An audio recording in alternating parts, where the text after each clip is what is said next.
The Maccabean Revolt, the history and legacy of the Jewish uprising against the Seleucid Empire that restored Judea's religious freedom. Written by Charles River Editors. Narrated by Bill Hare. Introduction. After the first brother had died in this manner, they brought the second to be made sport of. After tearing off the skin and hair of his head, they asked him, "Will you eat the pork, rather than have your body tortured limb by limb?" Answering in the language of his ancestors, he said, "Never," so he in turn suffered the same tortures as the first. With his last breath he said, "You accursed fiend, you are depriving us of this present life, but the King of the universe will raise us up to live again forever, because we are dying for his laws." After him the third suffered their cruel sport. He put forth his tongue at once when told to do so, and bravely stretched out his hands as he spoke these noble words. "It was from heaven that I received these. For the sake of his laws I disregard them. From him I hope to receive them again."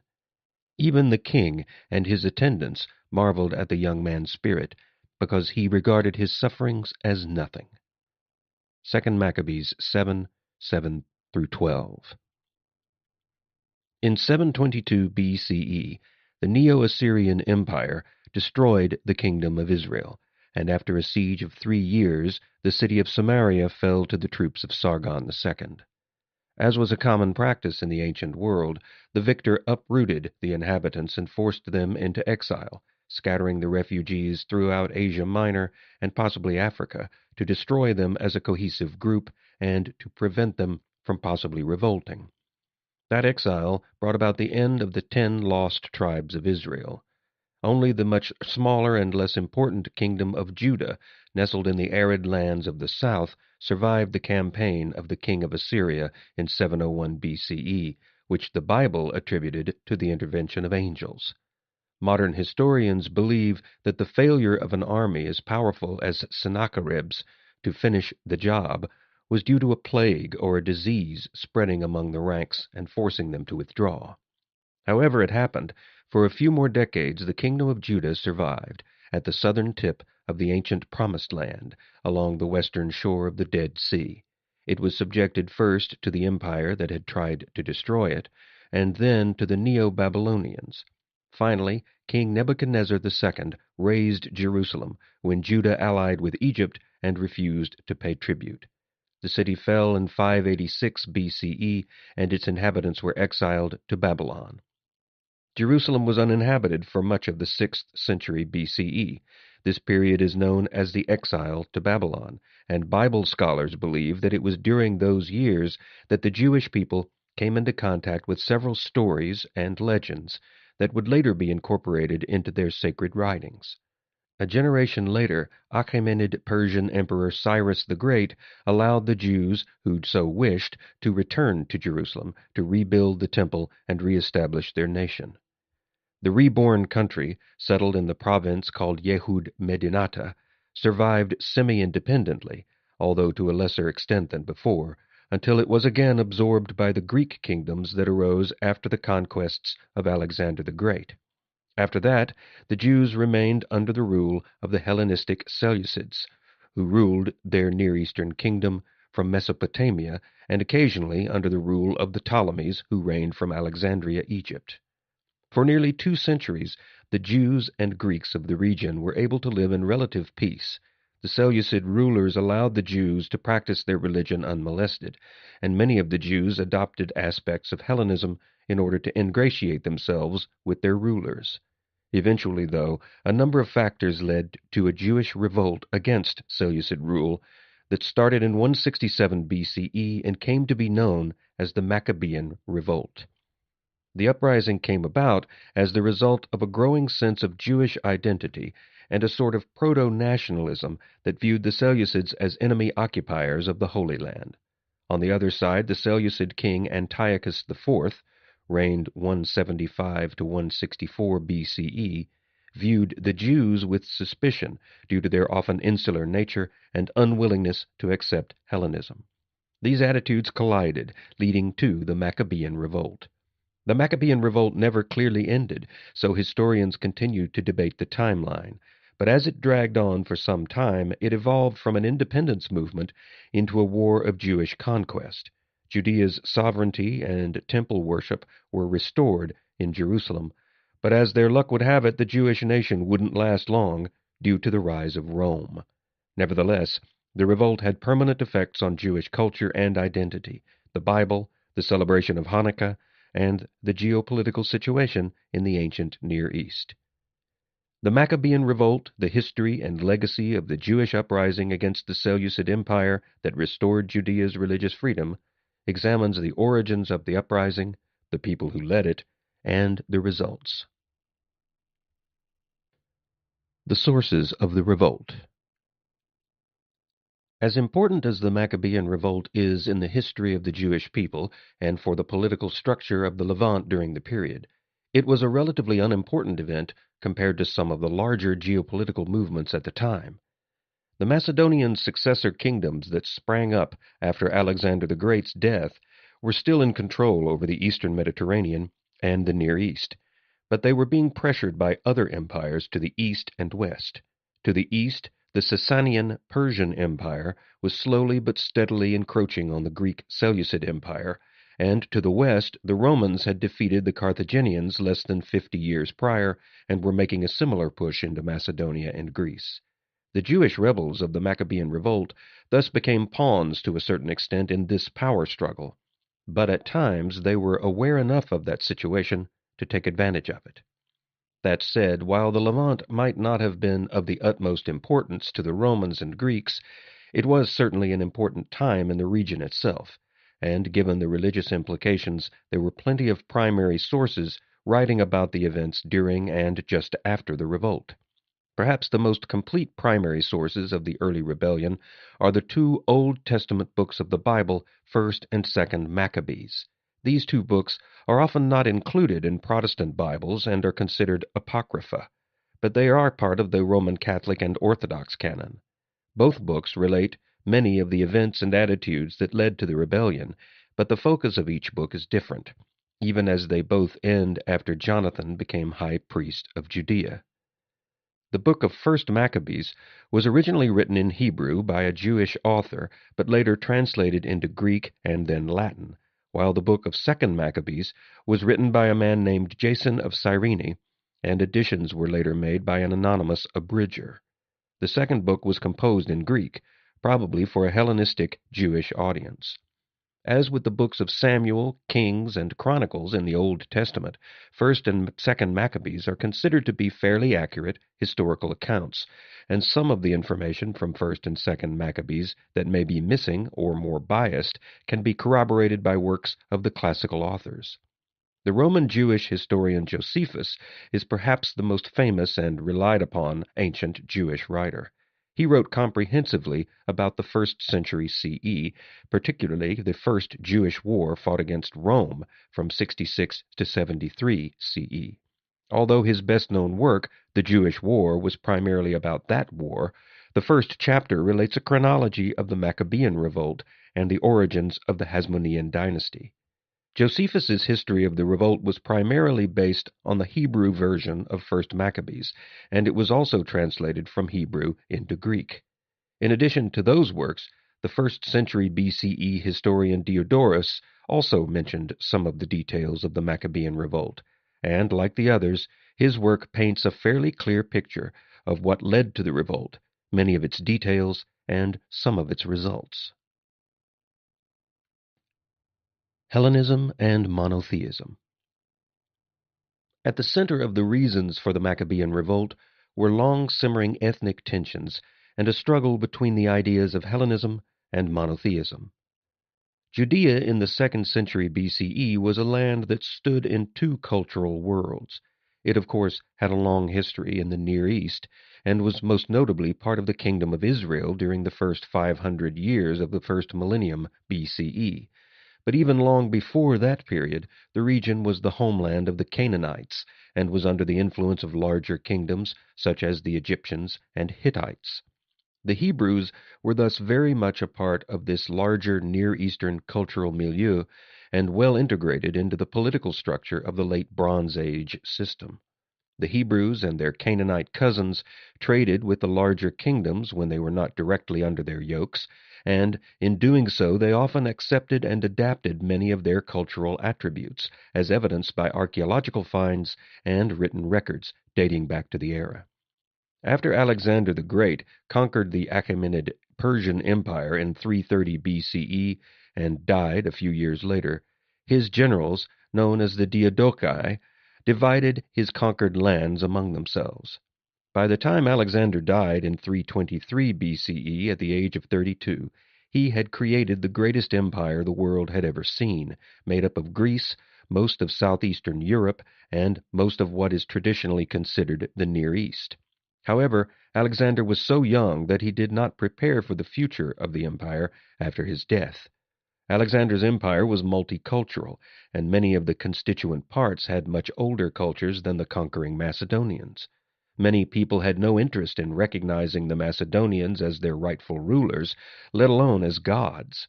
Moreover, although most modern historians see the Macedonian conquest of the Near East as entirely Alexander's, the ancient Macedonians saw it as a group effort, and thus believed each of the contributing generals was entitled to a share of the spoils.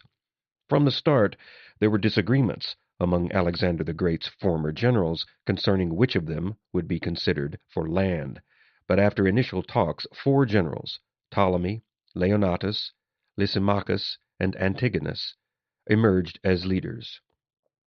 The generals met in the city of Babylon in 323 BCE and came to an agreement known as the First Babylonian Settlement, according to which Ptolemy was given Egypt, Leonatus was given Hellespontine Phrygia, Antigonus was given Greater Phrygia, and Lysimachus was given Thrace. Antipater was made Strategos Autocrator of Europe, a title that essentially made him commander of Macedonia and Greece and regent of Macedon, at least until the matter of succession was clarified. In retrospect, many modern scholars believe it was Ptolemy who had gotten the best end of the deal. Ancient Egypt was consistently one of the wealthiest kingdoms in the ancient world, thanks to its abundance of people, grain, and gold. Due to the nature of ancient record-keeping, it is difficult to quantify such things in modern terms, but a few of the classical writers offered some glimpses in occasional passages. For example, the 1st century BCE historian Diodorus wrote that in Ptolemy's time, Egypt was already quite densely populated. The land of Egypt in ancient times, it had over 18,000 important villages and cities, as can be seen entered in their sacred records, while under Ptolemy, son of Lagus, these were reckoned at over 30,000, this great number continuing down to our own time. The total population, they say, was of old about 7 million, and the number has remained no less down to our day. The land of Judea was primarily in the realm of the Seleucid Empire, but the Ptolemaic kingdom of Egypt also tried to lay claim to the region occasionally. Eventually, the Seleucid king Antiochus III, reigned 223 to 187 BCE, defeated Egypt's Ptolemy V, reigned 204 to 180 BCE, for absolute control over Phoenicia, coastal Palestine, and Cilicia, which essentially meant most of the Levant. Cilicia, which is translated literally as Hollow Syria, was the Greek name for the region that included Idumea, Samaria, and Judea, but it did not include the coastal areas of what were once known as Philistia and Phoenicia in the late Bronze and early Iron Ages. Of all the conflicts that Antiochus III was involved in, perhaps none was more important than his 193 BCE campaign in mainland Greece, which brought him into contact with the Romans. After the successful completion of the 5th Syrian War, Antiochus III was free to turn his attention to his people's homeland of Greece in 193 BCE. According to the 3rd century CE Roman historian Dio, the Romans had great respect for the Seleucid king, writing, "With affairs in this disturbed state, the Romans had no hope of overcoming Antiochus, but were content if only they could preserve their former conquests, for he was regarded as a mighty ruler even by virtue of his own power, by which he had subjugated Media, among other exploits. But he became far mightier still through having gained as sons-in-law Ptolemy, king of Egypt, and Ariarathes, king of Cappadocia. In view of this estimate of Antiochus, the Romans, so long as they were at war with Philip, were careful to court his favor, keeping up friendly relations with him through envoys and sending him gifts. But when they had vanquished their other enemy, they despised also this king, whom they had formerly feared. Once the Romans saw that Antiochus III could potentially conquer Greece, thereby threatening Rome, they made an alliance with King Eumenes II, 197 to 159 BCE, of Pergamum, to check Seleucid aggression. The showdown resulted in a decisive battle near the Lydian city of Magnesia in late 190 or early 189 BCE. Dio described the results. The nature of the struggle was as follows. Antiochus placed the chariots in front, with the elephants next, and behind these the slingers and the archers. Now the Romans anticipated the charge of the chariots by a charge of their own, and with a mighty shout they rushed straight at them and repulsed them, so that most of the chariots turned back toward the elephants, and thus threw their own army into confusion. For in their wild flight they terrified and scattered the men marshaled behind them. At the same time Scipio captured the camp of Antiochus, where he found many people, many horses, baggage animals, silver and gold and ivory, and many other precious objects besides. Antiochus, after this defeat, at once retired into Syria, and the Asiatic Greeks attached themselves to the Roman cause. The Romans, fresh off their victory over Hannibal at the Battle of Zama in 202 BCE, had apparently learned quite well how to deal with elephants. The Battle of Magnesia marked the end of the major use of elephants in Western military campaigns, and was a turning point in the relationship between the Romans and the Seleucids. Antiochus III's battlefield loss at Magnesia did not mark the end of his reign, or even of the Seleucid Empire, but it did represent the beginning of the Seleucids' inferior status vis-à-vis Rome. One of the immediate and most damaging results of the war for the Seleucids was the loss of most of their territory in Asia Minor.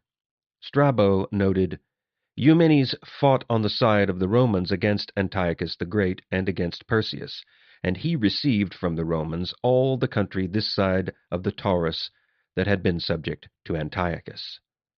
The Hellenistic kingdom of Pergamum filled the power vacuum that the Seleucids left in Asia Minor.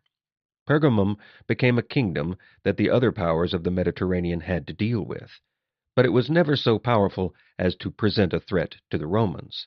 For their part, the Romans were initially reluctant to place a harsh peace on Antiochus III, and instead desired to return to the status quo. But ambitious forces within the Roman Senate, along with a desire to capture Rome's most hated enemy, Hannibal, who had fought alongside Antiochus III, prevailed to force a harsh agreement on the Seleucids. The peace treaty was recorded by a number of classical historians, including Cassius Dio. Consequently, they laid upon Antiochus conditions no more severe than those they had originally made before the battle. Hence, Gnaeus Manlius, who succeeded them in office, was not pleased with the terms agreed upon, and he made additional demands upon the king, besides requiring him to give hostages, one of whom should be his own son, Antiochus, and to deliver up all the deserters, among them Hannibal. Antiochus reluctantly yielded obedience on all the other points. To give up Hannibal, however, was out of his power, since the latter had already fled to Prusias, king of Bithynia. On these conditions, Antiochus sent envoys to Rome and secured peace. Lucius Scipio was praised for his victory and received the title of Asiaticus because of it, just as his brother had been called Africanus for conquering Carthage, the most powerful city in Africa. Antiochus III was known for following a policy of religious and cultural tolerance. Like the Persians before him, he did little to interfere with the affairs of the people of the region, no matter how strange he may have thought they were. Antiochus III also allowed members of the Jewish diaspora, which was by that time already quite extensive, to resettle in Judea. The Seleucid tolerance policy, though, was not expected to be a simple concession, because the rulers expected their new subjects to respect the Greek cultural traditions of Hellenism. Despite the infighting among them, one thing Alexander's generals did agree upon was their Hellenistic culture. Most famously, Ptolemy's line firmly established the Hellenistic culture of the Greeks while ruling over Egypt. By marrying within their family line, the Ptolemaic pharaohs kept their Hellenistic heritage until the very end of Ptolemy's line, which died with Cleopatra in 30 BCE. Alexander and his successors also succeeded in Hellenizing Persia and parts of Asia Minor, and their influence is still readily visible. Anthropologists have found that some of the earliest Buddha statues constructed in India bear an uncanny resemblance to ancient Greek depictions of Apollo. Hellenism promoted the greatness of Greek culture in a universal way, so non-Greek peoples living under Greek rule were invited to take part in Greek cultural festivals, worship Greek gods, and to speak and use the Greek language. Hellenism was never forced on non-Greeks, but inevitably there were plenty of non-Greek elites living under the Diadochi who realized it would be beneficial to take part in the culture, at least to some degree. For the Jews of the Levant, Hellenism was introduced almost as soon as the Greeks and Macedonians came to their lands. Seleucus I, the first Seleucid king, moved thousands of Greeks and Macedonians into the Near East as part of an effort to promote Hellenism, and his successor, Antiochus I, followed suit by settling thousands of more Greeks in Syria. It is estimated that during the reigns of the first two Seleucid kings, more than 50,000 Greeks settled in Syria, changing the region culturally as they brought Hellenism with them. The new Greek inhabitants of Syria continued speaking Greek, lived in Greek communities and neighborhoods, and worshipped Greek deities just as they did back west in Greece and Macedonia. The new Greek immigrants in Syria also took part in literary, athletic, and cultural pursuits in Syria that were Greek in nature, which explains when and why amphitheaters were initially built in the region. Antiochus IV, ruled from 175 to 164 BCE, proved to be among the most militant purveyors of Hellenism among the Seleucid kings. He believed in promoting Hellenism within the realm of his kingdom by force, if need be, and he fully aimed to expand and defend the Seleucid Empire's borders through war. Although fighting the non-Hellenized Sasanian Persians in the east would have been the most logical course for a militantly Hellenistic king to follow, Antiochus IV was also practical. Defeating the Persians far to the east was a difficult proposition logistically, so he focused most of his martial energies to the west. The Seleucids went to war and defeated the Ptolemies in the Sixth Syrian War in 170 BCE. But they were warned by the Romans to retreat towards Syria. Antiochus IV did not let the Romans dampen his Hellenistic enthusiasm, though. The Seleucid king celebrated his triumph over the Egyptians in grand fashion by having an ostentatious festival in Syrian Antioch that was complete with a parade of 36 elephants. He then turned his attention to Hellenizing all of Cilicia, including Judea. Although Antiochus IV's brand of Hellenism may have been more aggressive and militant than that of his predecessors, it still appealed to many Jews in the Levant. The earlier peoples who had ruled the Levant before the Greeks, including the Assyrians, Egyptians, Hittites, and Persians, never attempted to convert the Jews, but at the same time their religions had nothing to offer. Those peoples did not follow nor promote universal religions, so there was no real reason for the Jews of the region to give up their old traditions or incorporate the foreign ideas with their own. Hellenism, though, was a different case, because it offered a viable system of values for many elite Jews in the area by avoiding some of the unacceptable theological ideas that were common in those earlier cultures and religions. Furthermore, Hellenism offered Jews an opportunity to elevate their social standing.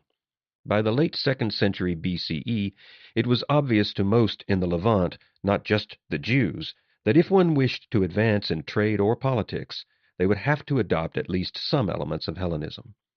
While that could have caused resentment, the early Seleucid rulers avoided those kinds of problems by being tolerant toward their non-Greek subjects and soft in their applications of Hellenism, so they were often viewed in a positive light.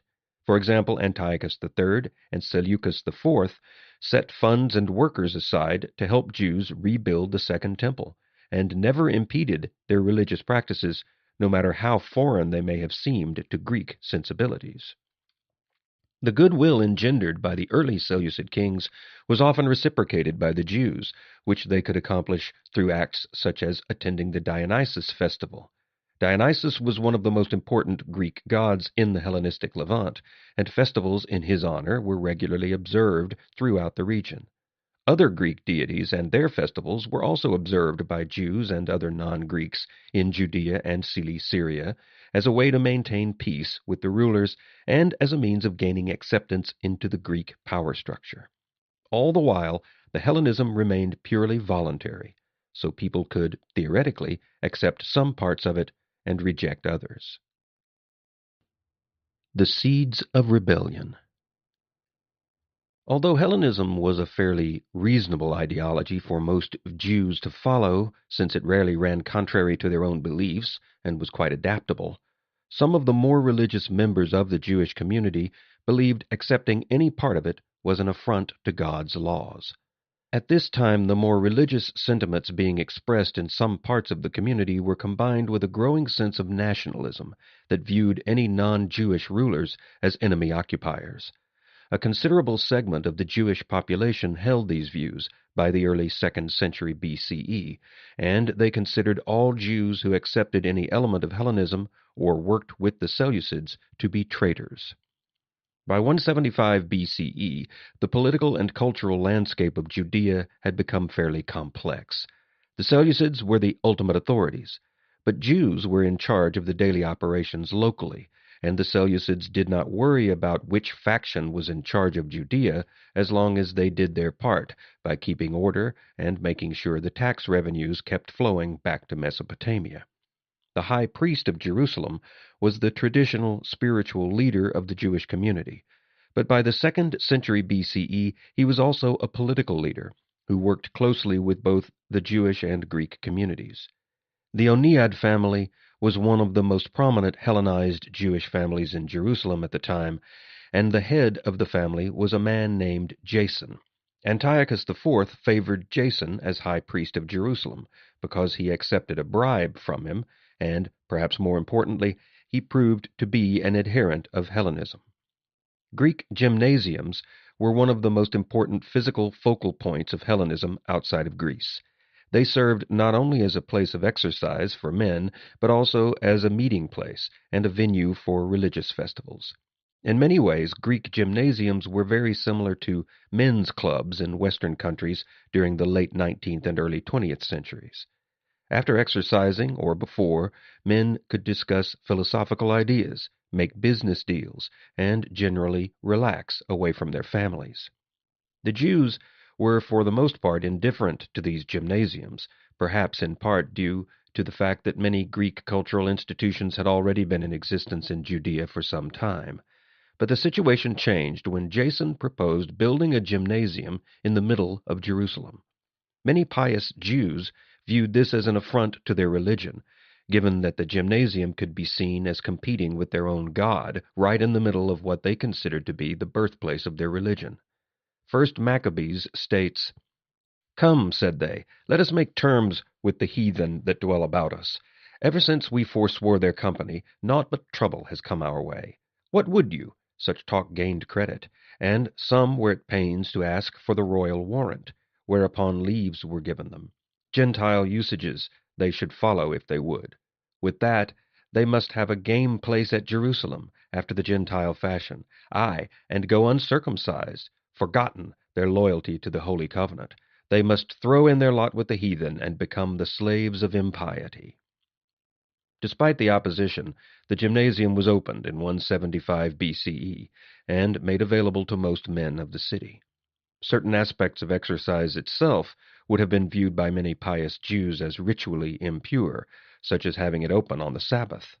While Jews were not forced to go to the gymnasium on the Sabbath, religious leaders feared that having the option available would lead many men to stray, and the fact that Greek gods were worshipped there would have been a major problem for many pious Jews. The Jews who were offended by Jason's actions did not have to wait long to see him leave, because another man came forward with an even bigger bribe for Antiochus IV. The situation in Judea had devolved by 170 BCE, so that not only were there Hellenistic Jews vying for power with more traditional Jews, but factions among the Hellenistic Jews competing with each other. Another member of the Oneid family, whom Josephus refers to as Onias, but was more commonly known as Menelaus, rose to power through treachery and expelled all of the members of the traditional faction in the process. Josephus explained, "At the time when Antiochus Epiphanes was disputing the control of Palestine with Ptolemy VI, dissension broke out among the leading Jews, who competed for supremacy because no prominent person could bear to be subject to his equals. Onias, one of the chief priests, forced his way to the top and expelled the sons of Tobias from the city." The war Josephus mentioned was the Sixth Syrian War, 170 to 168 BCE, which the Seleucids won against the Ptolemies. In other words, as the domestic tensions in Judea between rival Jewish factions and Greeks reached a boiling point, the Seleucids were enmeshed in a costly war of survival.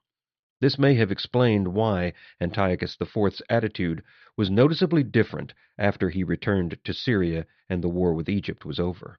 He now began to see the Jews and their factional differences as a problem that needed to be dealt with, and at the same time he may have considered their wealth as a potential resource to be exploited.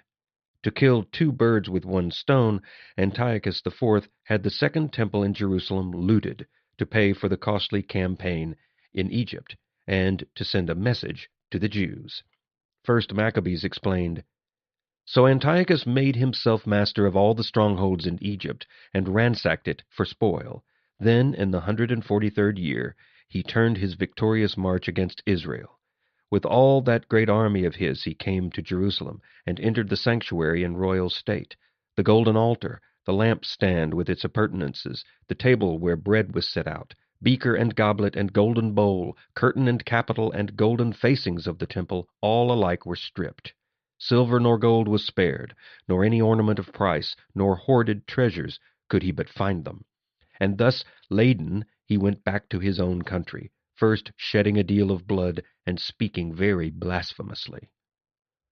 Although First Maccabees is a contemporary source that describes the king's actions, it doesn't explain his motives, other than it depicts Antiochus IV's actions as evil and probably driven by a hatred of the Jews. Second Maccabees also claimed that the high priest Menelaus helped in the mission. Nor might all this content him. With Menelaus for his guide, that was traitor to faith and folk, what must he do but make his way into God's temple, holier in all the world is none? A large part of the Jewish community became outraged and violent at this point, but most of their rage was still directed toward the Hellenistic Jews, so the Greeks were left alone. The exact date the Maccabean revolt started remains subject to debate, although most historians cite 166 BCE as the year the uprising began. The events relating to it took place well before that year, and were often accompanied by violence. The defining point, though, is that before 166 BCE, nearly all of the violence was between the Hellenized and traditional factions of the Jewish community, meaning it was essentially a Jewish civil war. The traditional faction was led by a man named Mattathias and his sons, among whom Judas Maccabeus would become their leader in 168 BCE. The violence at first took place primarily within and around Jerusalem, but it quickly spread throughout Judea.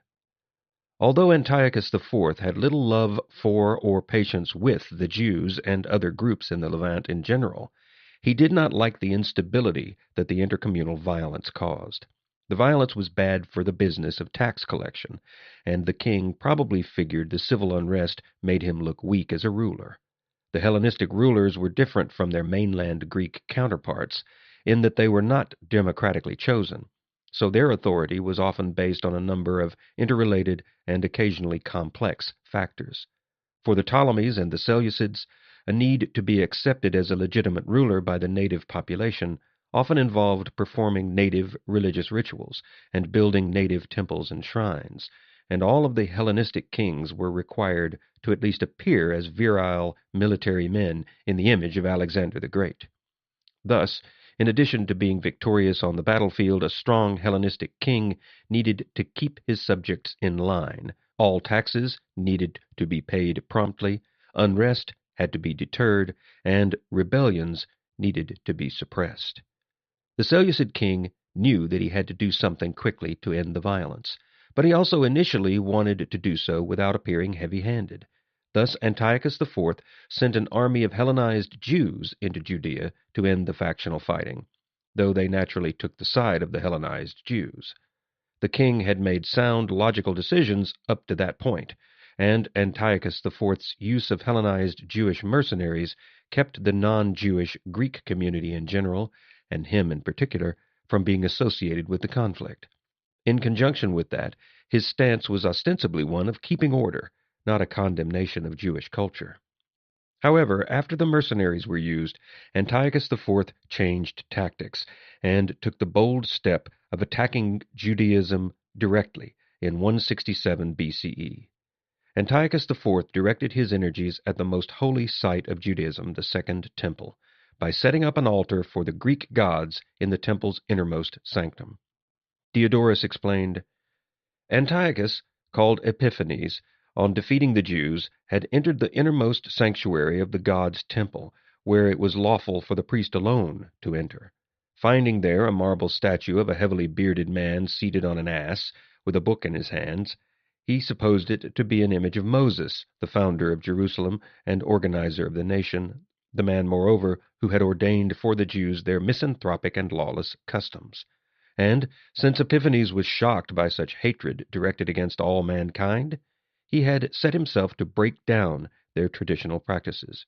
Accordingly, he sacrificed before the image of the founder and the open-air altar of the god a great sow and poured its blood over them.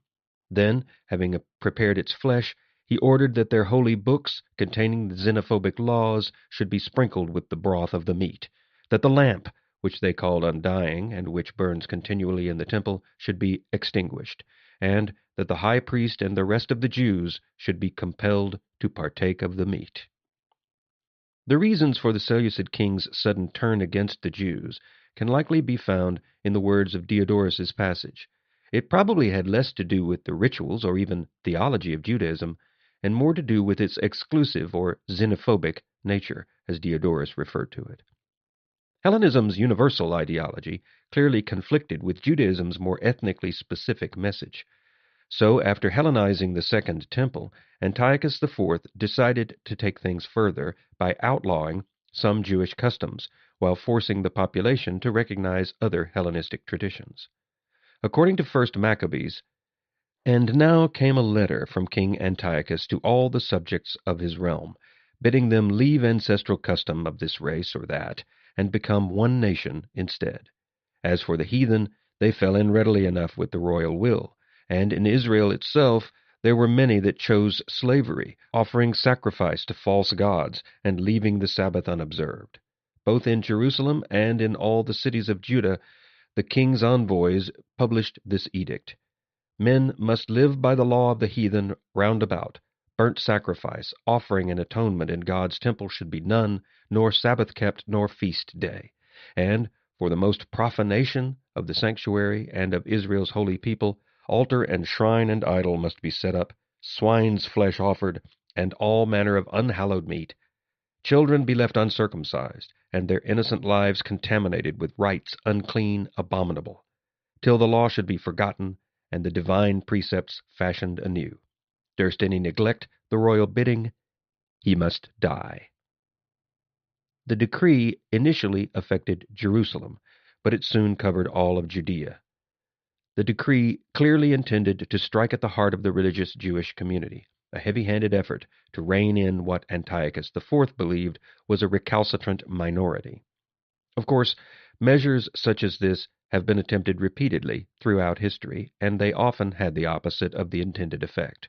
Outright coercion rarely stops people from believing in something, especially if those beliefs are religious, and in most cases the persecuted people organized their community underground. In the case of the people of Judea, they literally went underground. According to 2nd Maccabees, the Jews were forced to practice their religion in secret at great risk to their lives. And now among all the neighboring cities a decree went out, wherein the Ptolemies were the prime movers. All alike should constrain the Jews to do sacrifice, and those that would not fall in with Gentile ways, with their lives must pay for it. Here were sights to be seen most pitiable. 2 mothers there were, denounced for the circumcision of their own sons. What think you befell them? Both must be driven through the streets, with the children hung about their breasts, and cast headlong from the battlements. At another time Philip had information that certain Jews were meeting in caves near at hand to keep the Sabbath there without remark. No one of these would lift a hand to help himself, so great care they had of the day's observance, and all were burned to death. The passage is a little confusing because it mentions the Ptolemies as the prime movers, when in fact it was the Seleucids. Ptolemy was likely a term used by Jason of Cyrene or the Abridger to refer generically to all Greek leaders, since the Egyptian Ptolemies were better known than the Seleucids. Regardless, the most important part of the passage is that Antiochus IV forced Hellenism upon the Jews and forbade them from practicing their religion. As mentioned earlier, the Jews had lived under a variety of different kingdoms, yet they had always been allowed to keep practicing their religion, even while they were held captives by the Neo-Babylonians. The Seleucids had mostly followed a similar policy until Antiochus IV's changes, and they would be met with violent resistance in Judea. The Maccabean Revolt.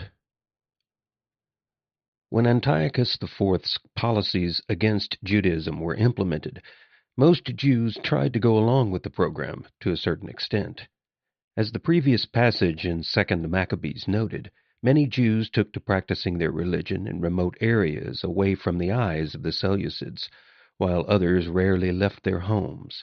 Most Jews believed that there was little they could do, given that the Greeks were better trained and armed, and they held all the levers of power.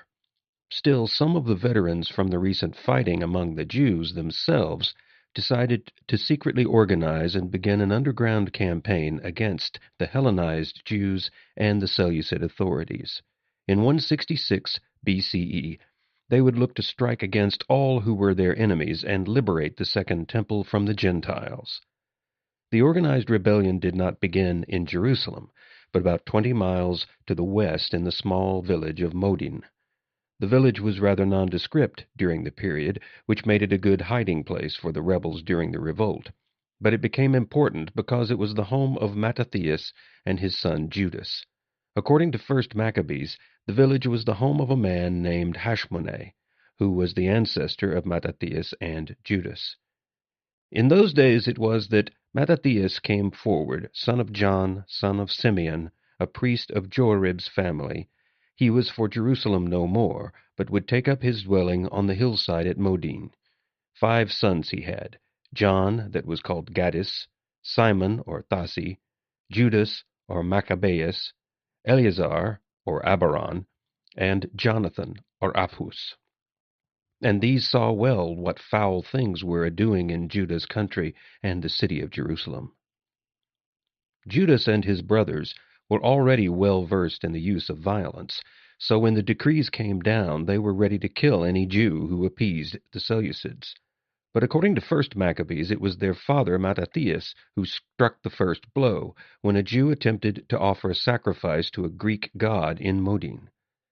Before he had done speaking, a Jew came to offer the false god's sacrifice, there in full view of all before the altar at Modin, as the king bade. Mattathias took fire at the sight of it. One heave of anger his heart gave, and his zeal for the law could contain itself no longer.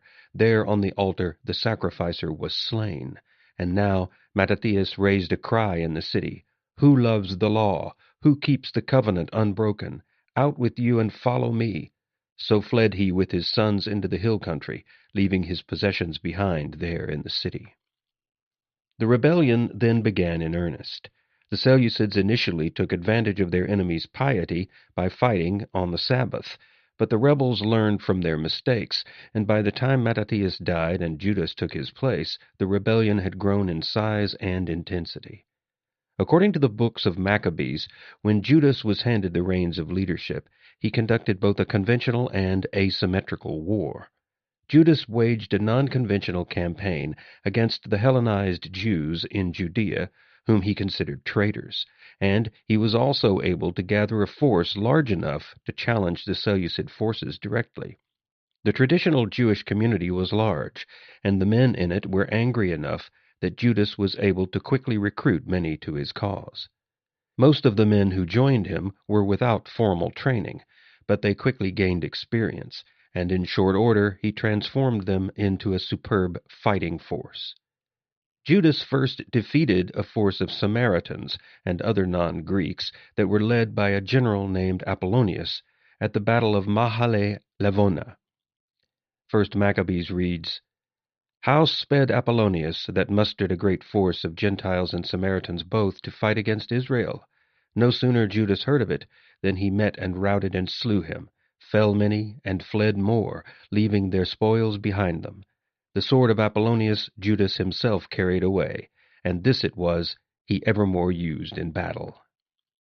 At this time the rebels were certainly fortunate that Antiochus IV was more interested in securing the eastern border of his empire against the Parthians than he was in dealing forcefully with the revolt in Judea. Judas took advantage of this situation by defeating the Seleucid forces, which were mostly comprised of non-Greeks, and also making overtures to Jews outside of Judea to join the revolt. 1 Maccabees explained, "And now Judas gathered all the Israelites in the Galaad country, high and low, with their wives and children, a whole army of them, to come back with him to Judah. They journeyed safely as far as Ephron, that was a great city and well fortified, the very gate of Judah. But open the gates they would not. So Judas made a cry through the camp, every man should go to the assault, there where they stood. And go to the assault they did, the fighting men of his company. All day and all night they attacked the city, and Judas was given mastery of it." Judas then led his quickly growing army south into Idumea, and then to the coast of Palestine. According to 1 Maccabees, "But still he and his brethren would be on the march, reducing the men of Edom in the south country. On Hebron and its daughter townships the blow fell, neither wall nor tower of it, but was burned to the ground. Then he moved camp to march on Philistia, and would take his way through Samaria. Priests there were that took up arms and fell in battle that day, rashly desirous of a warrior's renown. And now Judas turned aside to Azotus, in the country of the Philistines.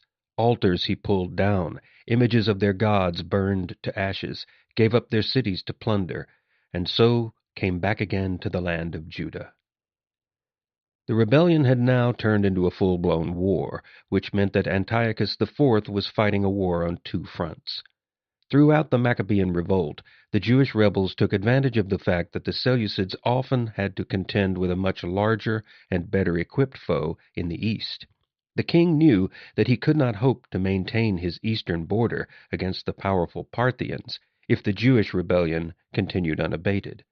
But there was also the possibility that the Ptolemies, Romans, or another Hellenistic kingdom could support the rebellion, so he ultimately decided to negotiate.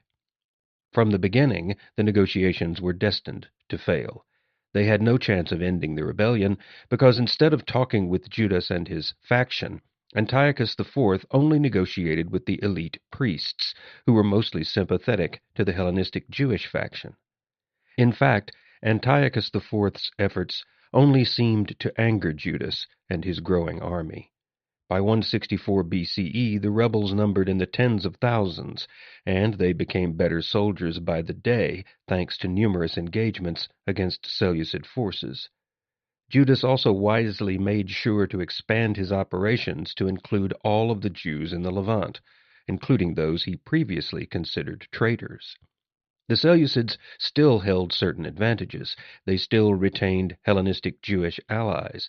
The Second Temple was still in their hands, and there was a large Seleucid garrison in central Jerusalem.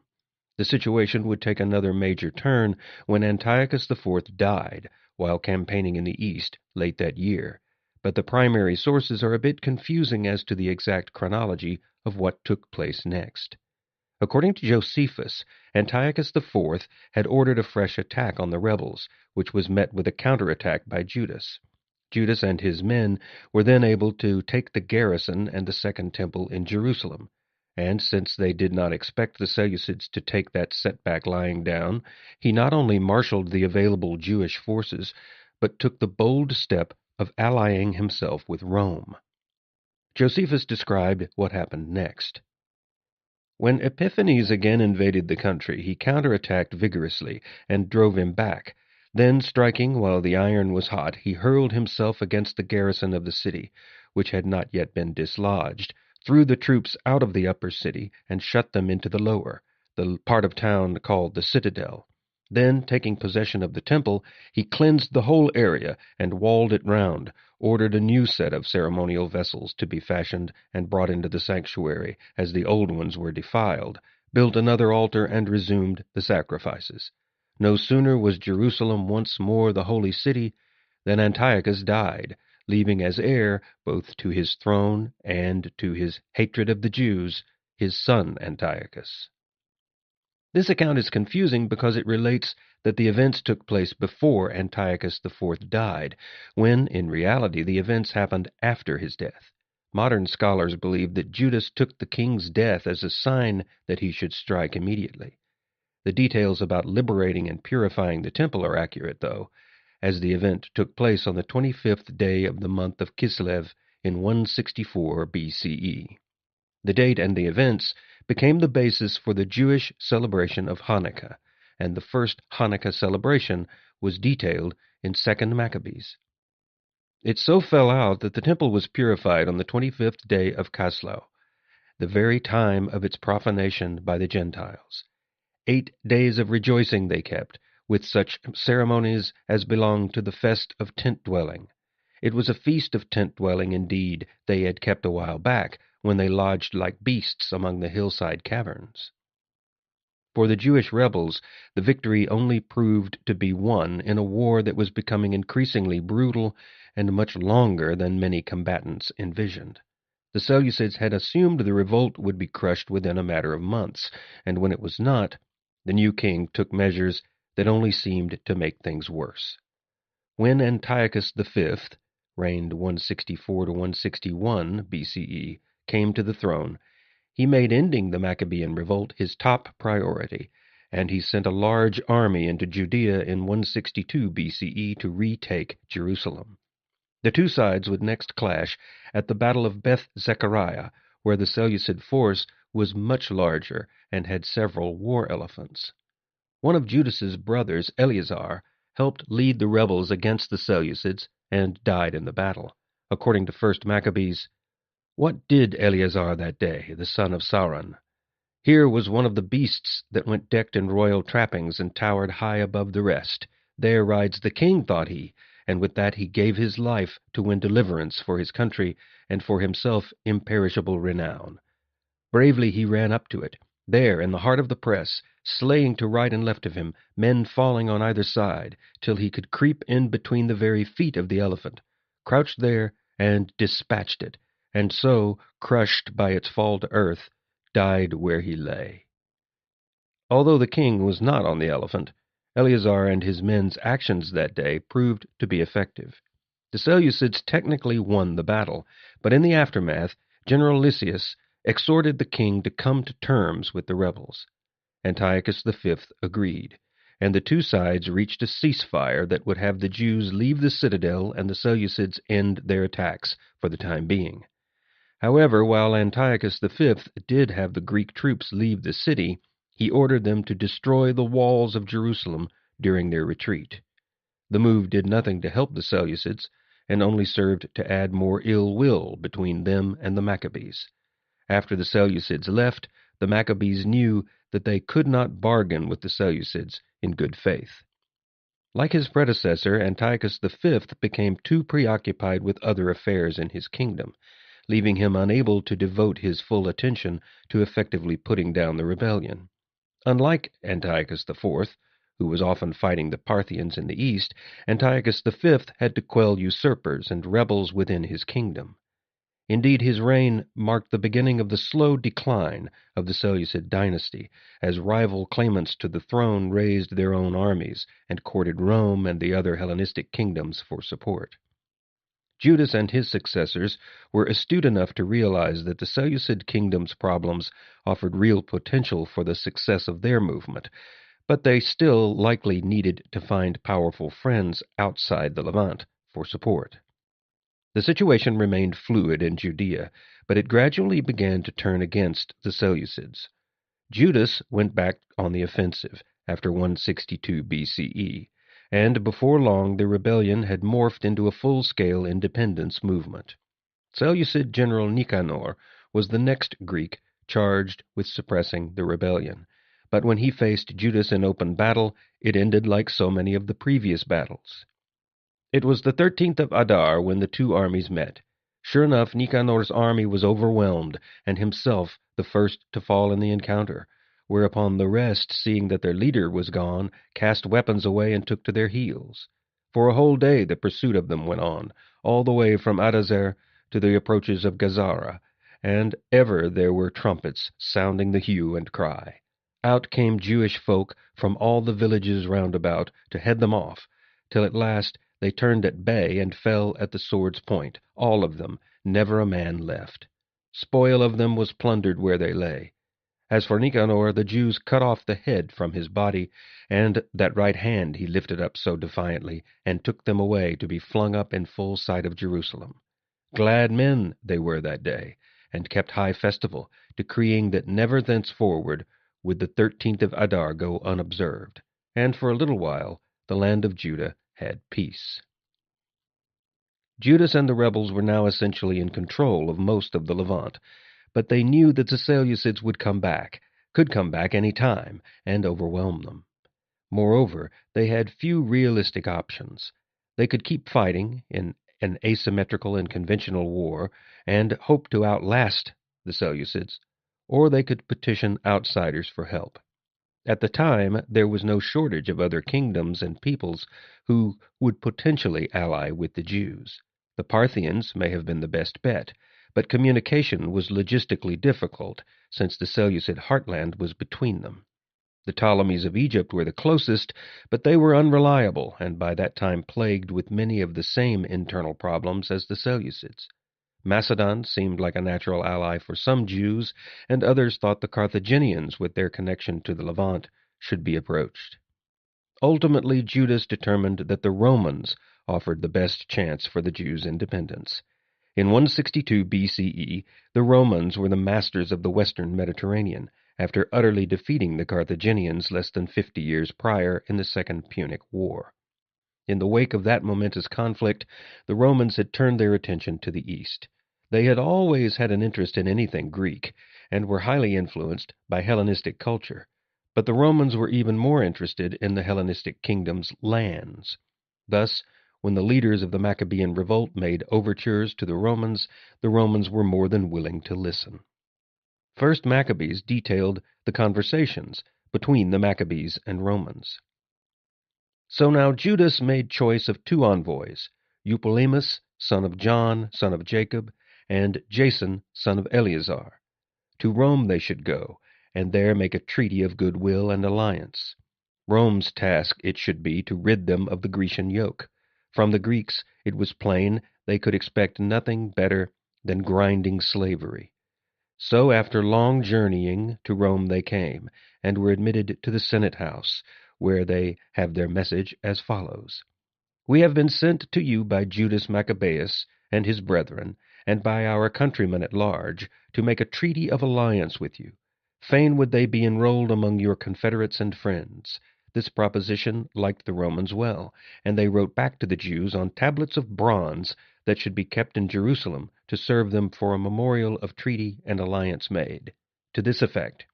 Well speed they at all times, the Roman and the Jewish peoples, by sea and land alike. Far removed from either be alarm of war, assault of the enemy. Yet if war befall, and threaten the Romans first, or any ally of theirs, in any part of their dominions, Such aid the Jewish people shall give as the occasion demands, ungrudgingly. The alliance did not lead to direct Roman intervention on the battlefield, but it did seem to put some wind in their sails. It also seemed to make the Seleucids more guarded and circumspect toward the rebellious Jews. As noted earlier, the Romans had essentially ended the Sixth Syrian War by demanding Antiochus IV and the Seleucid army leave Egypt.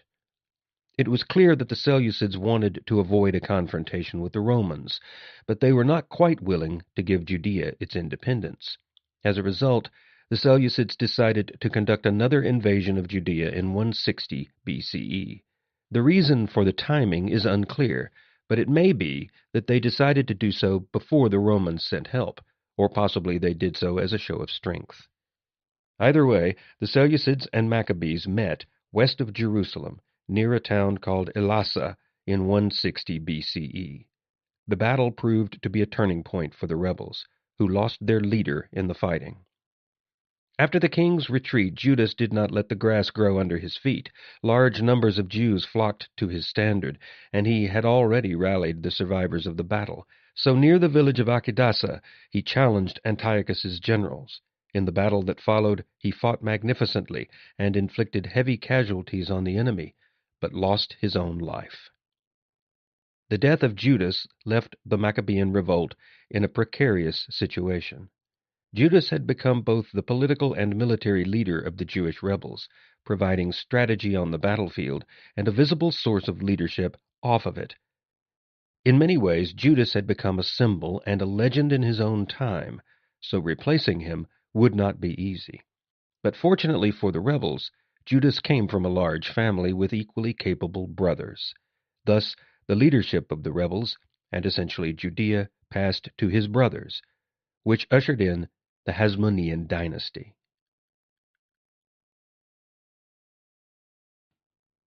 The Hasmonean dynasty and Rome. According to 1st Maccabees, Judas's brothers Jonathan and Simon recovered his body and buried it in their hometown of Modin. But there followed a period of anarchy in Judea. A Seleucid general named Bacchides was charged with pacifying Judea, which he initially attempted to do with the help of the Hellenized Jew Alcimus. Although Bacchides was not initially very successful in his efforts in Judea, because Alcimus was very unpopular among his fellow Jews, he was able to temporarily take advantage of the vacuum created by the death of Judas. Before long, though, the people of Judea turned to the brothers of Judas to lead them, and 1st Maccabees noted that Jonathan was their choice. And now all that had loved Judas rallied to Jonathan instead. Since thy brother's death, they told him, none is left to take the field against our enemies as he did, this Bacchides and all else that bear a grudge against our race. There is but one way of it. This day we have chosen thee to be our ruler, our chieftain, to fight our battles for us. Jonathan was left with a capable command structure and no doubt learned strategy from experience and by watching his brother, but he was definitely his own man and a successful leader in his own right. The rebellion had a respite of several years due to internal fighting among the Seleucids, but in 152 BCE, Alexander Balas came to power after the brief rule of Demetrius I. As the two kings openly fought for the throne, it allowed Jonathan to consolidate his brother's gains and form a more stable government. He established the Hasmonean dynasty's seat of power in the village of Michmash, while the Seleucids fortified towns and deployed garrisons in the region. Even as the Seleucids did this, however, the civil war between Demetrius and Alexander meant that not only were the Seleucids not in a position to attempt to pacify Judea, but that both Seleucid factions aggressively attempted to court the favor of Jonathan and his army. Alexander eventually won the war, which resulted in a few years of peace for Judea. None of the Seleucid kings were looked at fondly by the Judeans in the 2nd century BCE, but Alexander Balas did keep his word by not oppressing the Jews, as Antiochus IV did. For the 5 years of Alexander Balas's rule, Judea was mostly left alone, and the Jews were allowed to practice their religion, conduct trade, and build a government as they wished. All that changed when Demetrius II defeated Alexander Balas on the battlefield and usurped the Seleucid throne in the process. Demetrius II seemed to have little control over his generals, who carried out their own foreign policies, and one particular general, named Tryphon, proved to be especially troublesome as he aimed to establish his own kingdom in Syria. In 143 BCE, under a flag of truce, Jonathan met Tryphon. Jonathan was leery of the meeting and took precautions by bringing a large force, but apparently Tryphon had planned for that as well. First Maccabees explained, "And what of Tryphon? Lordship of all Asia he coveted, and a royal crown. It should be Antiochus's turn next. The danger was Jonathan would refuse his assent, and resort to arms. Jonathan first he must seize and put to death. So he moved his quarters to Bethsan, where Jonathan came out to meet him with 40,000 men, picked warriors, all of them, at his back. Here was a great retinue, and Tryphon, daunted by this show of force, was fain to give him an honorable welcome. He would admit Jonathan among his closest friends, and bestow gifts on him. Let Jonathan give orders, and Tryphon's soldiers would obey. Then he asked, "What needs it such a host of men should go campaigning when threat of war is none? It were better to disband them, and choose out a few for thine own retinue. That done, bear me company to Ptolemais. City and stronghold and troops and officers I will hand over into thy charge, and so get me gone home. It was on that errand I came." Although Tryphon's provisions for the parley were lopsided, Jonathan apparently believed him, or he at least decided it was worth taking a chance in the hope of ending the conflict permanently. Since the rebels were not full-time soldiers, and their supply of men and arms was limited, there is little doubt that the rebel leaders would have desired to end the war in 143 BCE. After all, they had essentially acquired their objective of independence by expelling the Seleucids, and the rebels were likely tired of fighting and ready to return to their families. As it turned out, Tryphon had ambitions separate from those of the Seleucid Empire, and the meeting was just a trap to eliminate one of his rivals in the region. First Maccabees explained, "He fell into the trap, sent his men back to Judah, and kept but 3,000 under arms. Of these he left 2,000 in Galilee, and took but 1,000 in his company. No sooner had he entered Ptolemais than the townsfolk shut the gates behind him, secured his person, and put his retinue to the sword." After Jonathan was assassinated, the leadership of Judea passed to his brother Simon. Demetrius II sent a letter to Simon that the Jews were no longer required to pay tribute, which effectively made Judea independent. But the struggle was far from over. Although some historians consider this to be the end of the Maccabean revolt, there was still plenty of fighting left to take place. Furthermore, the letter Demetrius II sent to Simon was more of a policy change and temporary ceasefire than an official end to the war. The policies of later Seleucid kings would not necessarily be the same. At the same time, there were other actors in the region who still threatened Judea, namely Tryphon, who was alive and keen to carve out his own kingdom. Since the geopolitical situation was still fluid and somewhat unstable, Simon had to make sure that his rule was recognized by those who mattered. The Roman Senate recognized Simon as the high priest and secular leader of Judea in 139 BCE, and the people of Judea accepted him as their leader. First Maccabees noted, "The people, seeing him so loyal a lover of his country's renown, made him their ruler and high priest. No less was due to such exploits, public service so faithfully done, such constant ambition for his people's honor. In his days it was, and by his means, the land was rid at last of Gentile intruders, not least the garrison of David's own keep at Jerusalem, that by their sallying out profaned the sacred precincts and much defiled their purity. A Jewish garrison he set there, to guard both city and countryside, and built Jerusalem walls yet higher." With his position as the leader of Judea secure, Simon could turn his attention to avenging his brother's death and ensuring Judea's independence. According to Josephus, the situation in Judea took another interesting turn when Antiochus VII became the Seleucid king. The Seleucid king faced enemies on virtually every side when he came to power, including the Parthians in the east, the Ptolemies and Romans in the west, and Tryphon in the Levant, attempting to take a piece of the empire. As such, Antiochus VII made an unlikely, albeit temporary, alliance with Simon. The alliance was successful in defeating Tryphon, but after that was accomplished, Antiochus VII reversed course and invaded Judea once more.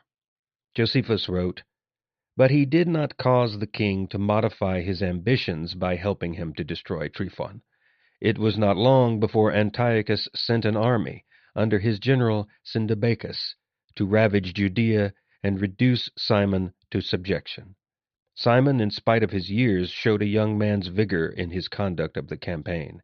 He sent his sons ahead with his stoutest men, while he himself, at the head of a section of his army, took the offensive in another direction.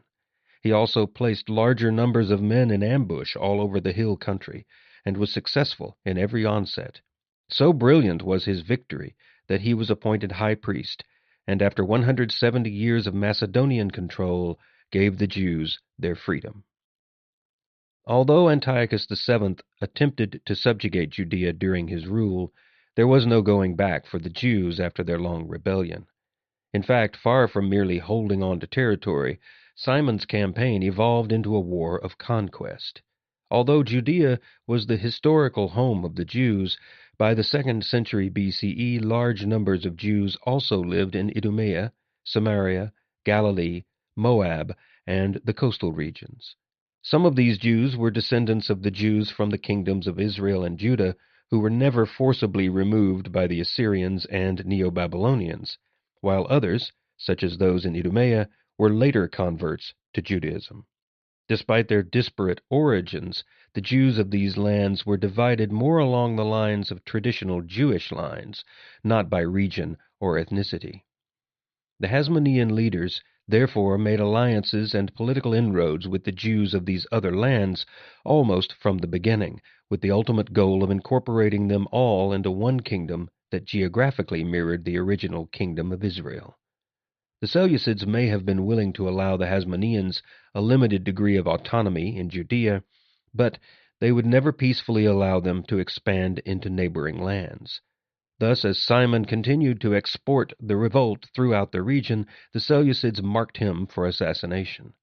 The divisions between the Hellenized Jews and the traditional Jews still existed, and although the Seleucids had taken a more hands-off approach to the region, many of the Hellenized Jews knew that they would still be favored by the Greeks in the struggle. A well-connected Hellenized Jew named Ptolemy understood these dynamics and decided to make a power play in 129 BCE. As an important Jew in the city of Jericho, Ptolemy invited Simon and his sons to his palace for a feast. It would prove to be Simon's last meal. But higher still his ambition ran. He would make himself master of the whole country. Murder he plotted for Simon and his sons together.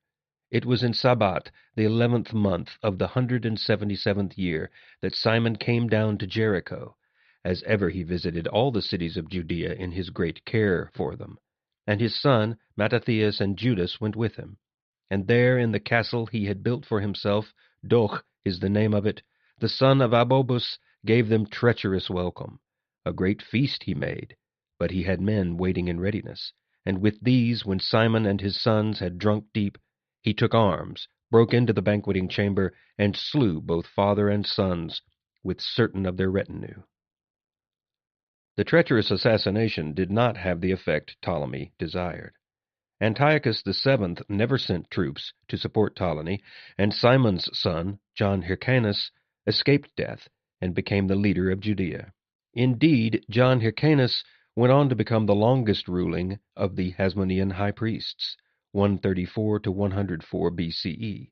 Most scholars consider John's priestship to have taken place after the Maccabean Revolt, since Judea was essentially independent at that point, and First Maccabees ends with John Hyrcanus avoiding assassination and coming to power. John's time as high priest was one of continuity with that of his predecessors.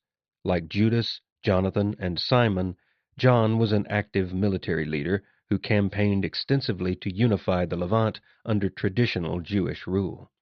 After a half-hearted campaign and a failed attempt to dislodge John Hyrcanus, Antiochus VII was for the most part done with the Levant. He dedicated nearly all of his resources to fighting the Parthians for control of their eastern territories, and John took advantage of it. Josephus wrote, "When later Antiochus marched against the Parthians, giving him a chance to retaliate, Hyrcanus at once launched a campaign against the towns of northern Palestine, correctly assuming that he would find no first-class troops in them. Medabe and Gamea, with the towns nearby, submitted, as did Shechem and Gezerim. He was successful also against the Kuthians, the people living round the copy of the temple at Jerusalem. In Idumea a number of towns submitted, including Adora and Marisa. As success followed success, they lost none of their ardor, but marching their forces as far as Scythopolis, overran that region and ravaged all the country inland from Mount Carmel." Meanwhile, Antiochus VII died during the campaign in the east, which led to further chaos in the Seleucid Empire and ensured that Judea would remain independent, at least for the time being. Although some Hellenized Jews remained who opposed the Hasmoneans, John lived a long life and was the first in the family to apparently not die at the hands of others. After his death, the position passed to John's oldest son, Aristobulus I, who officially turned the Hasmonean line into a royal dynasty. Josephus explained, "When their father died, the eldest of them, Aristobulus, turned the constitution into a monarchy, and was the first to wear a crown, 471 years and 3 months after the return of the nation to their own land, set free from slavery in Babylon. To the next brother, Antigonus, of whom he seemed very fond, he assigned equal honors. The rest he imprisoned in fetters. In fetters, too, he placed his mother, who contested his claim to supremacy, as John had left her in supreme charge, going so far in brutality as to let her die of starvation in the dungeon." Aristobulus I was succeeded by Alexander Jannaeus, ruled 103 to 76 BCE, who further expanded Judea's borders to include Gilead, Moab, and the coastal areas previously known as Philistia. During his reign, he put down a Jewish insurrection in 87 BCE and crucified over 800 of the insurgents. But he was unable to hold on to the gains made by his father in Transjordan, and was soundly defeated at the Battle of Gadara in 93 BCE by the Nabateans, who were not prepared to follow the Judean annexation of Transjordan. Alexander died while besieging the fortress of Ragaba in 76 BCE and was succeeded by his wife, Salome Alexandra, who reigned until 67 BCE, becoming the only ruling Jewish queen. During the period of Salome's rule, the Pharisees expanded their influence into all aspects of Jewish life. Many rulings on how the pious Jew should conduct his affairs were set down at this time and remain in force to this day. Salome's death was significant in one particular regard, as it brought to a head the growing conflict between the Pharisees and the Sadducees, a conflict that led to direct Roman involvement in Judea. It is not entirely clear when the Pharisees emerged as a political force, though Josephus mentioned them in connection with John. As a group, they were distinguished by their fanatical belief in the necessity of all Jews observing the purity laws and total opposition to the adoption of any non-traditional foreign practices. Their knowledge of and adherence to Jewish law were the cornerstones of their beliefs. They did not support the expansionist policies of the Hasmoneans and were vehemently opposed to the forced conversion of conquered people. They also demanded that the posts of king and high priest should be separated and tried to force Alexander to renounce one role or the other. His response was to side with the rivals of the Pharisees, the Sadducees, and adopt their rites in the Second Temple. This caused riots in the city and a brief civil war, during which Alexander suppressed the Pharisees. Salome's brother was Shimon ben Shetach, who was a leading Pharisee, and through this relationship the conflict between the two rival parties was kept in check. However, upon her death, her son Hyrcanus sought Pharisees' support for his claim to the throne, while her younger son Aristobulus sought Sadducee support. Civil war broke out between the two and only ended in 63 BCE when Romans, led by Pompey the Great, captured Jerusalem and ushered in a period of direct Roman involvement in Judea, with the Herodian dynasty serving as the local rulers. The Romans sent Marcus Aemilius Scaurus to Syria at the same time Judea was experiencing its civil war, and took possession of the Seleucids' holdings. With Roman troops so close, both the warring brothers appealed directly for support from Scaurus, who initially supported Aristobulus, but when Pompey arrived in Syria in 63 BCE, Roman attitudes changed. Pompey had been awarded the title Conqueror of Asia following his victories over the Seleucids and Pontus, and he was now determined on bringing Judea under Roman rule. He favored Hyrcanus, deeming him to be a more suitable ward for Rome. The brothers and a third party that wanted the dissolution of the Hasmonean dynasty altogether, the People's Party, presented their cases to him, but he prevaricated and refused to reach any definitive conclusion. Aristobulus raised an army with the intention of making the decision for him, but he proved no match for Pompey's troops. Jerusalem had to be surrendered to the Romans, and Pompey entered the Holy of Holies in the temple, only the second time anyone had done this. Judea was now forced to pay an annual tribute to Rome, and was placed under the authority of the Roman governor of Syria. Josephus explained, "In 63 BCE, Judea became a protectorate of Rome. Coming under the administration of a governor, Judea was allowed a king. The governor's business was to regulate trade and maximize tax revenues." In 57 BCE, Aulus Gabinius, the governor of Syria, split Judea into Galilee, Samaria, and Judea, and set up 5 Sanhedrins, or councils, to administer them. He then divided the 3 areas into 5, corresponding to the territory allocated to the 5 councils. The 5 sections were run from Jerusalem, Gadara, Amathus, Jericho, and Sepphoris. Judea quickly became a pawn in the increasingly tense rivalry between Julius Caesar and Pompey. Caesar contemplated using the defeated Aristobulus, who had been taken to Rome as a prisoner. Hyrcanus had been left as high priest, and Caesar hoped to replace him with Aristobulus, who he believed would be more amenable to his cause. Pompey reacted by having Aristobulus poisoned, but if Pompey assumed that he had secured the support of Hyrcanus, he was soon disappointed. Josephus wrote, "At the beginning of the civil war between Caesar and Pompey, Hyrcanus, at the insistence of Antipater, prepared to support the man to whom he owed his position. But when Pompey was murdered, Antipater led the Jewish forces to the help of Caesar, who was hard-pressed in Alexandria. His timely help and his influence over the Egyptian Jews recommended him to Caesar's favor, and secured for him an extension of his authority in Palestine, and for Hyrcanus the confirmation of his ethnarchy. Joppa was restored to the Hasmonean domain, Judea was granted freedom from all tribute and taxes to Rome, and the independence of the internal administration was guaranteed.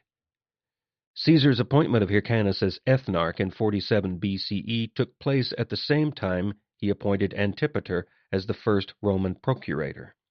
Josephus wrote of the favor Antipater had found with Caesar. "Caesar appointed Hyrcanus to be high priest, and gave Antipater what principality he himself should choose, leaving the determination to himself. So he made himself procurator of Judea." This elevation of a relatively obscure administrative assistant enabled Antipater to secure the position of his own family, and ultimately led to the foundation of the Herodian dynasty through his son Herod the Great. Initially, he appointed his sons to as many positions of influence as he could. Faisal became governor of Jerusalem, and Herod became governor of Galilee. Herod's family came from Idumea, so they were considered by some Jews to not be qualified to sit on the throne of David in Jerusalem. However, the close connections of the family with the current Roman emperors and those who were to become emperors kept them in power for almost 100 years. The dynasty started with a celebrated war hero and ended with strong rumors of an incestuous relationship between brother and sister. The power struggles among the aristocracy and the discontent of the populace also characterized the political scene behind the events of the region in the 1st century CE, an era largely chronicled by the New Testament.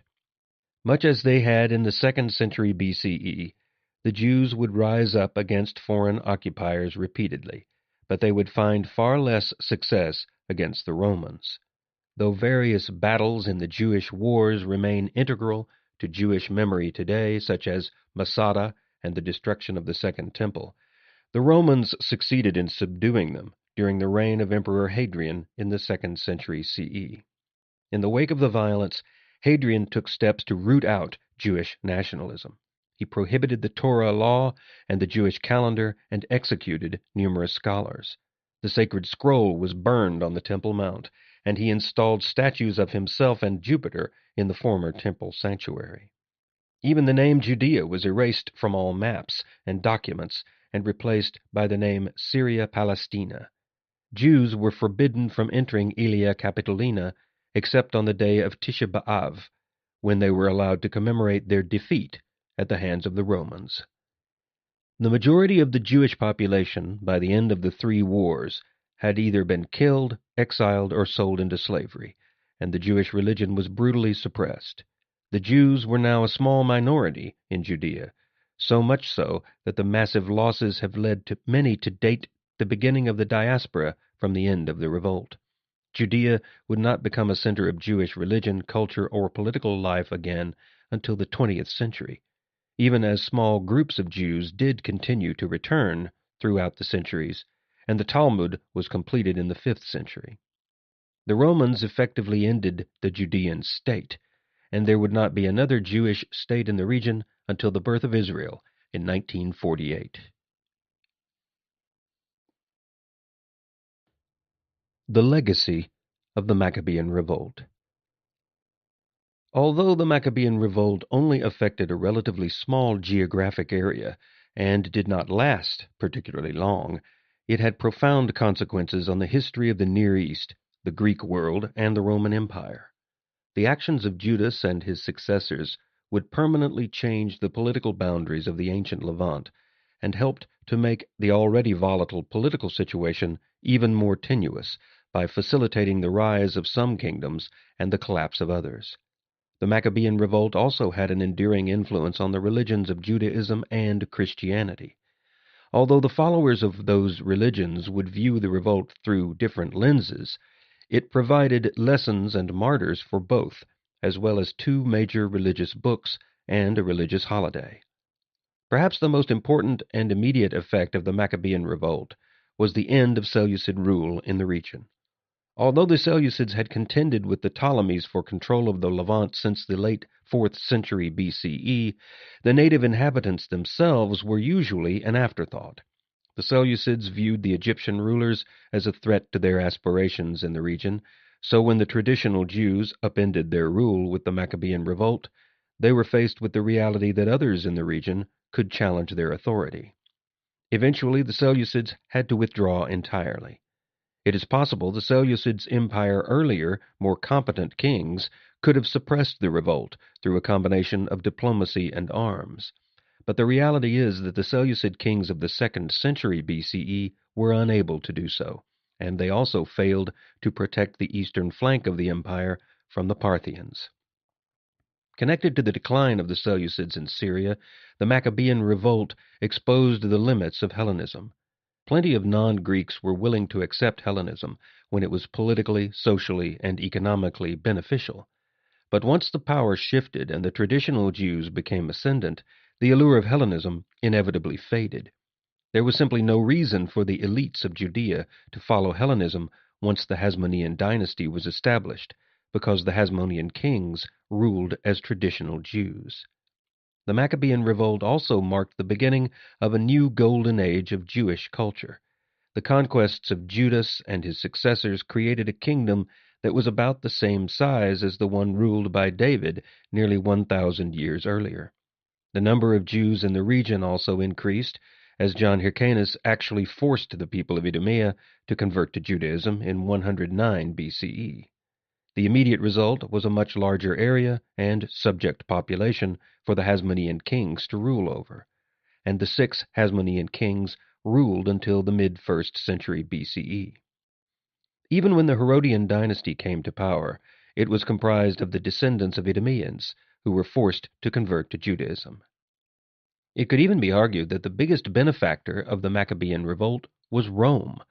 The Roman victory over the Carthaginians at Zama in 202 BCE gave the Romans hegemony over the western Mediterranean, and they quickly cast their eyes to the east.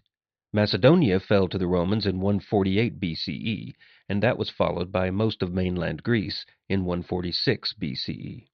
The Romans then captured Ionia in 133 BCE, making their conquest of the Greek world nearly complete. That would allow Rome the ability to push even further east into the Levant in the coming decades. Hundreds of years after it was over, the Maccabean revolt began to comprise an important role in both Christianity and Judaism. For Christians, it was memorialized in the Old Testament books of Maccabees. Although the Protestant sects do not include the books of Maccabees in their Bible and consider them to be apocryphal, they were quite influential in early Christianity and continue to be so in the Roman Catholic and Eastern Orthodox churches. The concept of the martyr played a profound role in the development of early Christianity, and the books of Maccabees include plenty of examples of men who died for their faith. In fact, 2nd Maccabees described how Eleazar and the 7 brothers refused to abide by Antiochus IV's harsh edicts, particularly the dietary restrictions related in the book of Leviticus. It states, "Here was Eleazar, one of the chief scribes, a man of great age and of noble features, being required to eat swine's flesh. But though they held his mouth open, they could not force him to eat. He would rather die gloriously than live defiled. On he went to the place of torture, scanning every step of the path that lay before him." After Eleazar was executed, his refusal to eat pork and his heroic death inspired others to be defiant, including the so-called 7 brothers. The brothers were all tortured and then asked one at a time if they would eat the pork the king placed in front of them. 2nd Maccabees describes their fates. "So died the first, and now the second must make sport for them. When the hair was torn from his head and skin with it, they asked, would he eat, or must his whole body pay for it, limb by limb? And he answered in good round Hebrew, eat he would not, whereupon he, in his turn, suffered like the first. What should Antiochus do? Here was defiance of his authority. Here were tones of remonstrance that liked him little. The youngest son lived yet. For him, what encouragement, what royal assurances of wealth and happiness! Would he but leave the law of his fathers, and have weighty matters entrusted to him? But yield the boy would not. No wonder if this last, that so baffled the king's rage, was more barbarously used than all the others. Yet kept he ever his confidence in the Lord, and made a clean end of it. And at length, when all her sons were gone, it was the mother's turn to die." Eleazar and the 7 brothers are the only martyrs commemorated by both Christians and Jews. The early Christians identified with this type of martyrdom because they often found themselves in similar situations, forced by the Roman authorities to renounce their beliefs or die, often in a very painful and gruesome manner. Not long after Christianity became the established religion of the Roman Empire, the 7 brothers officially became saints, and the remains of their bodies were located in Syria and brought to Constantinople as relics. The relics then moved around during the Middle Ages, and after the Byzantine Empire fell to the Muslim Ottomans, they ended up in Rome, or at least what are believed to be the relics of the 7 brothers are now in Rome. In addition to the role it played in the formation of early Christianity, the Maccabean revolt was also influential in the formation of modern Judaism. By the time of the uprising, Judaism was already an ancient religion, with more than 1,000 years of tradition and history. Yom Kippur is traditionally the holiest of all Jewish holidays, with Passover coming in a close second. But in recent decades, especially in Western countries, Hanukkah has risen in popularity among Jews. Although Jews did not begin celebrating Hanukkah until the 1st century CE to commemorate the Maccabean victory of Nicanor and the liberation of the Second Temple, due to the fact that it usually falls close to Christmas every year, it has become more popular with Jews in the United States, Western Europe, Australia, and New Zealand. It remains a lesser festival in Israel and in Eastern Europe, where Christmas is celebrated on January 6th, 7th, or 8th.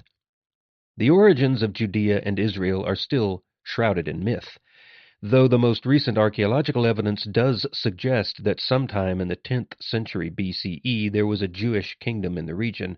It was no doubt much smaller than that portrayed in the Bible, and the great stories of wars and heroes have not been conclusively proven to be true. Nonetheless, by the time that archaeological evidence provided far more reliable evidence for the Jewish kingdoms of Judea and Israel, the myths had become considered established facts and shaped that indomitable sense of independence that ultimately led to the Jews pitting themselves against some of the mightiest empires in the world. The constant and unrelenting determination for independence shown by such a relatively small and powerless group was admirable, as was their refusal to compromise on their core beliefs. There can be little doubt that those core beliefs and that obstinate and indomitable spirit played a key part in the survival of the Jews as a distinct ethnic and religious group in the centuries following their forcible exclusion from the lands they believed had been given to them by God.